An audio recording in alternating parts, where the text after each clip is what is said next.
Hi hello నమస్తే welcome to RTV. Address పెట్టు ముందు నీ అడ్రస్ పెట్టు అనే ఛాన్స్ ఇవ్వకుండా మారుతి ముందుగానే అడ్రస్ ఇచ్చారు.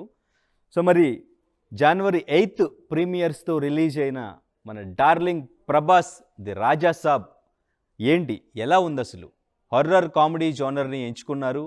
సో మరి ఈ జోనర్ ప్రేక్షకుల్ని ఎంటర్టైన్ చేసిందా లేదా, మారుతి డైరెక్షన్ ఎలా ఉంది, అసలు రాజా సాబ్గా డార్లింగ్ ప్రభాస్ యాక్టింగ్ ఎలా ఉంది, మొత్తం అసలు ఈ కాన్సెప్ట్ ఎలా ఉంది, రివ్యూ క్లియర్గా అడిగి తెలుసుకుందాం. మనతో పాటు సినీ క్రిటిక్ దాసరి విజ్ఞాన్ ఉన్నారు. హలో విజ్ఞాన్ గారు. ప్రీమియర్స్కి సంబంధించి మొత్తం ఫ్యాన్స్ అందరూ కూడా థియేటర్స్ దగ్గర నిన్న 5 o'clock నుంచి ఆల్మోస్ట్ 11:30 వరకు వెయిట్ చేస్తూనే ఉన్నారు. అప్పటికే చాలా నీరసం వచ్చింది ఫ్యాన్స్ అందరికీ కూడా. సో 11:30కి సడన్గా బుకింగ్స్ ఓపెన్ అయినాయి, కొన్ని థియేటర్స్ దగ్గర టికెట్స్ ఇచ్చారు. సో మరి లోపలికి వెళ్ళిన ఫ్యాన్స్ని మారుతి ఏ రేంజ్లో ఎంటర్టైన్ చేయగలిగారు, ప్రభాస్ రాజాసాబ్గా ఎలా ఎంటర్టైన్ చేశారు, రాజాసాబ్ మీద మీ రివ్యూ ఏంటి? ఫస్ట్ ఆఫ్ ఆల్, చిన్నప్పటి నుంచి మనం పేదరాశి పెద్దమ్మ కథలు, బాలమిత్ర కథలు, పెద్ద బాల శిక్ష కథలు అన్నీ చదువుతానే పెరిగాం. ఇప్పటికీ ఇంకా చిన్నపిల్లల స్టేజ్ నుంచి అందరికీ నేర్పిస్తూనే ఉంటారు. అన్ని కథల్లోనూ సారాంశం ఒకటే, చెడుని జయించి మంచి గెలవడం, అంతే, ఒక మంచి సారాంశం. నెక్స్ట్ తర్వాత బ్లాక్ అండ్ వైట్ రోజుల నుంచి ఇప్పటివరకు కూడా మనం ఎన్నో సినిమాలు చూసాం. అన్నిట్లోనూ కుటుంబ విలువల గురించి ఒక మంచిని మనకి చూపించే ప్రయత్నమే చేస్తాయి, చెడుని జయించి మంచిని చూపే ప్రయత్నమే చేస్తాయి తప్పితే వేరే ఏం ఉండవు. ఇప్పుడు రాజాసాబ్ దగ్గరికి వస్తే అధిక ధనదాహంతో, అంటే ఇంకా ఉన్నది చాలదు, నాకు ఇంకా కావాలి ఇంకా కావాలి ఇంకా కావాలి ఇంకా కావాలని తాపత్రయపడే ఒక క్యారెక్టర్ని ప్రజెంట్ చేశాడు. ఓకేనా? ఇట్లా డబ్బు దాహంతో ఉన్నటువంటి హీరోల సినిమాలు బోల్డ్ వచ్చాయి, చాలా వచ్చాయి. కొన్ని అదేంటిది ఇప్పుడు ఆహ్వానం అనుకో, హీరో శ్రీకాంత్కి డబ్బు దాహంతో పెళ్ళిళ్ళు చేసుకుంటూ ఉంటాడు, ఇంకొకటి, కొందరు రాజకీయాల్లోకి, కొంతమంది స్కాములు, అది ఇది ఏదో చేస్తారు. ఇక్కడ వీళ్ళు ఎంచుకున్న కాన్సెప్ట్ హారర్ కామెడీ, అంతమించి ఇంకేం లేదు. నౌ హర్రర్ కామెడీలో చాలామందికి తెలియని అంశం ఏంటంటే, కామెడీ అనేది డార్క్ కామెడీ. డార్క్ కామెడీ ఏంటంటే తెర మీద పాత్రలు ఏదో వేదనతో ఇబ్బంది పడుతూ ఉంటాయి, అమ్మో ఏందో అని వాళ్ళు ఇబ్బంది పడుతుంటే మనకు నవ్వు వస్తుంది, అది డార్క్ కామెడీ.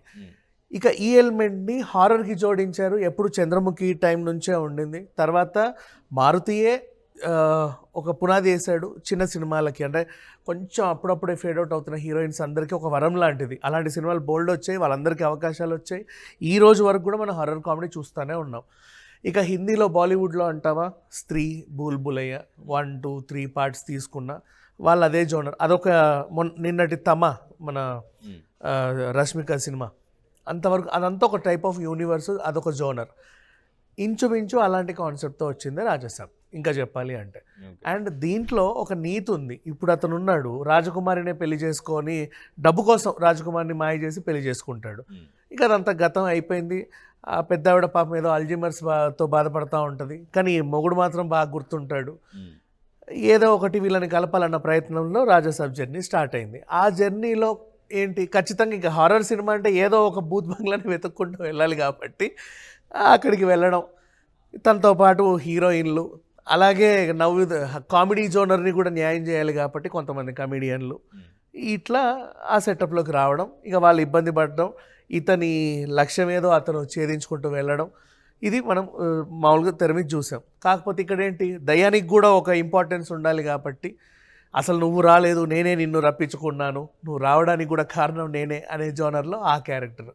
ఇట్లా డిఫరెంట్ ఎలిమెంట్స్తో వెళ్ళిపోతుంది. అయితే ఎప్పుడైనా సరే హారర్ సినిమాలు, అన్ని హారర్ సినిమాలు ఒకలానే ఉంటాయి అబ్బా. ఒక టీం అంతా అడవిలోకో ఎక్కడికో వెళ్ళి ఒక కొంపలో ఉండి అక్కడ ఏదో ఉంటే దాన్ని చూసి భయపడతా లాస్ట్కి ఆహా ఇది కాదు, దయ్యానికి వేరే మోటివ్ ఉంది, అది ఇదని మనం క్లైమాక్స్ వరకు తెలుసుకొని ఒక రకంగా ముగించుకుంటాం. ఆ ముగింపు అనేది మనకు సాటిస్ఫాక్షన్గా ఉంటే అక్కడే ముగిస్తాం. మనకు అర్థం కాక ఇంకేం పెట్టాలా బాబు అనే డైలమాలో ఉంటే ఆ పార్ట్ 2 ఒకటి ఉంటుందిలే అక్కడ చూసుకోండి అని వదిలేస్తాం. ఇలాంటి ఎలిమెంట్స్ ఉంటాయి. కానీ ఇక్కడ హర్రర్ కామెడీ అన్నారు, హర్రర్ కానీ కామెడీ కానీ ఎక్కడైనా కనిపించిందా మీకు మూవీలో? హారర్ కానీ కామెడీ కానీ కనిపించిందా అంటే, మనం చిన్నప్పటి నుంచి అన్ని రకాల కామెడీలు చూసి పగలబడి ఇరగబడి వీపులు వాచేలాగా నవ్వుకుంటానే ఉన్నాం. అన్ని రకాల హారర్ సినిమాలు చూసాం. అంటే హారర్ కామెడీ జోనర్లు మనం శ్రీనగర్ కాలనీ మీద పోస్టర్లు వచ్చేవి అప్పట్లో చూసేవాళ్ళం. దయ్యం కూడా చూసి భయపడదాము నేను మరీ ఇంత అసహ్యంగా ఉన్నానా అని. అలాంటి సినిమాలు కూడా వచ్చి ఇబ్బంది పెట్టి వెళ్ళేసరికి అందరికి అలవాటు అయిపోయింది. మా అన్ని రకాల సినిమాలు చూసేసాం. రీసెంట్ గా వచ్చిన కొన్ని సినిమాలు కూడా హర్రర్ కామెడీతో వచ్చిన సినిమాలు వర్కౌట్ అని వర్కౌట్ అయ్యాయి.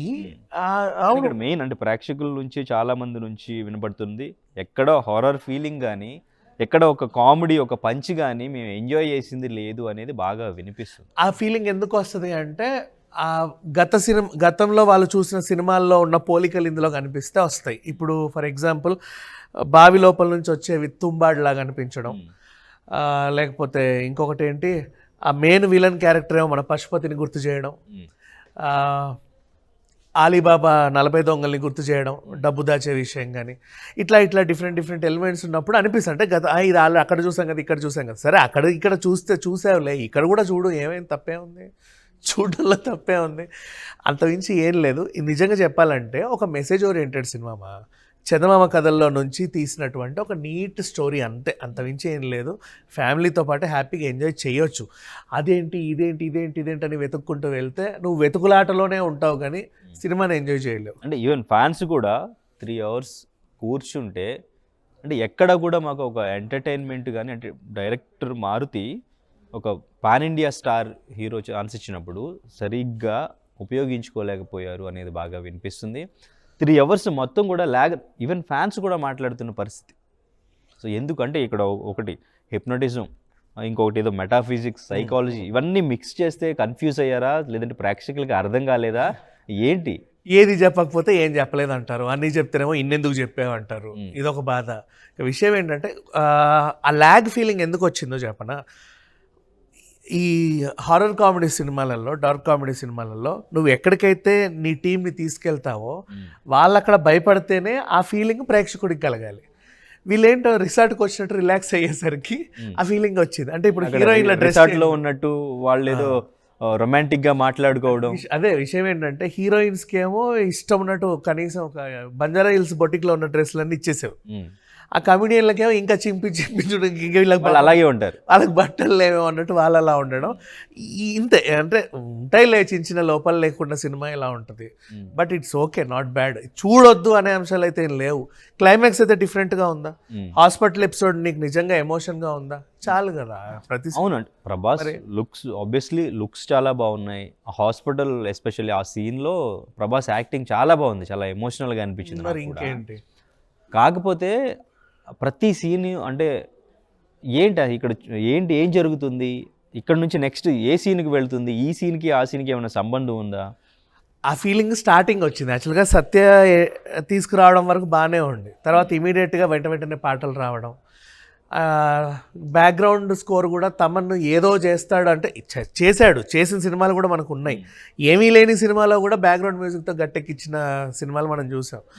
ఇక్కడ ఎందుకు పాటలు అండ్ ఈ బీజిఎం కొంచెం అంటే అనుకున్న స్థాయిలో వాళ్ళకి ఎక్కల, అంతమించి ఇంకేమీ లేదు. బట్ చూడొచ్చు మా దీంట్లో అసలు మరీ ఇబ్బంది పెట్టే అంశాలేం లేవు.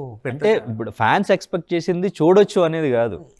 డార్లింగ్ ప్రభాస్ అంటే మాకు ఎందుకు ఎక్స్పెక్టేషన్ పెట్టకుండా ఆ ట్రైలర్ చూసిన తర్వాత 2 trailers వచ్చినాయి. ఆ ట్రైలర్ చూసిన తర్వాత వాళ్ళ ఎక్స్పెక్టేషన్ పెంచుకున్నారు. ఈవెన్ ఇప్పుడు ఇక్కడ మనం చూస్తున్నాం ఒక ఓల్డ్ లుక్ ప్రభాస్ది, ఆ లుక్ అసలు సినిమాలో కనిపించలేదు. ఇంకొక ఫైట్ ఒకటి ఉంటుంది, అది రివర్స్ తట్టుకోండి ఫైట్ లేదు, రివర్స్ లో ఫైట్ చేస్తారంటే ఆ ఫైట్ లేదు. కింగ్డమ్ సినిమా కూడా అంతే, స్టార్టింగ్ చూపించినవి ఏవి సినిమాలో లేవు. అడిగితేనేమో పార్ట్ 2లో చూసుకోమన్నారు. ఉంటుంది పార్ట్ 2 అనేది ఒకటి మీకు వదిలేశారు కాబట్టి మీకు కావాల్సిన ఎలిమెంట్స్ అన్న అందులో ఉండొచ్చు, తప్పేం లేదు. అండ్ జరీనా వాహబ్ ఈవిడ క్యారెక్టర్స్ పాపం, ఈవిడకన్నా ఇలాంటి క్యారెక్టర్స్ దేవరలో ఏమో దేవర కోసం ఎదురు చూసింది, ఇక్కడేమో హస్బెండ్ కోసం ఎదురు చూసింది. బట్ లాస్ట్ రాజకుమారి గెటప్లో అయితే అలరించింది కదా, అరే భలే ఉంది, ఇంత డిఫరెన్స్ చూడలేదు మనం అని ఒక ఫీల్ అయితే వచ్చింది. క్లైమాక్స్ అయితే చాలా డిఫరెంట్ క్లైమాక్స్ ఇది, ఇప్పుడు ఎవరు ఊహించరు ఇట్లా ఉంటుంది అని. సో ఈ సినిమా మరీ ఇబ్బంది పెట్టే సినిమా అయితే కాదు, అందరూ మాట్లాడుకున్నట్టు అసలు జీర్ణించుకోలేనంత విధంగా నరనరాలు తెగిపోయేలాంటి సినిమా అయితే కాదు. హ్యాపీగా చిన్నపిల్లల నుంచి పెద్దవాళ్ళ వరకు వెళ్ళి ఒక మంచి సినిమాని పండగ వాతావరణంలో హ్యాపీగా ఎంజాయ్ చేయొచ్చు. పైగా దీనికి కలిసి వచ్చిన అంశం ఏంటంటే ముగ్గురు హీరోయిన్స్ ఉన్నారు కదా, ముగ్గురు హీరోయిన్స్ క్యారెక్టరైజేషన్ ఎలా అనిపించింది? అంటే కేవలం వాళ్ళని వాళ్ళ అందాలు చూపించడానికి ఉపయోగించారు అనేది కూడా గట్టిగా లేదు, ఒక అమ్మాయికి యాక్షన్ కూడా ఇచ్చారుగా, మాళవిక మోహన్ హ్యాపీగా ఒక ఫైట్ సీన్ కూడా ఉంది. ఇది కొంచెం ఏదో తక్కువ కనబడింది ఫస్ట్ హాఫ్ లో కొంచెం, సెకండ్ హాఫ్ లో మళ్ళీ నాచే ఆ సాంగ్ లో వచ్చేది. అంతమించి ఏం లేదు, బట్ ఇట్స్ ఓకే. అంత మరీ అదేంటి భూతద్దాలు పెట్టి వెతకొద్దమ్మా సినిమాని. కలజోళ్ళు పెట్టుకొని 3Dలోనో చూడండి, 4DXలో కూడా రిలీజ్ అయింది. సినిమాలా చూడండి, మరి భూతద్దం పెట్టుకొని ఇదేంటి అదేంటి అని చూస్తే ప్రతి సినిమాలో లోపాలు కనిపిస్తాయి. అంటే యాక్చువల్గా ఇప్పుడు 1000 రూపాయలు ప్రీమియర్కి ప్లస్ GST, అండ్ ఇంకా ఇప్పుడు సింగిల్ స్క్రీన్లో ఏపీలో చూసుకుంటే 150 అండ్ ఇంకా 200 10 డేస్ వరకు. ఇక్కడ కూడా ఆల్మోస్ట్ 100 ఎంత ఇచ్చారు ఇక్కడ కూడా. అయితే అంత ప్రైస్ పెట్టి మన మూవీకి వెళ్ళామంటే మనకు ఒక సాటిస్ఫాక్షన్ ఉండాలి కదా.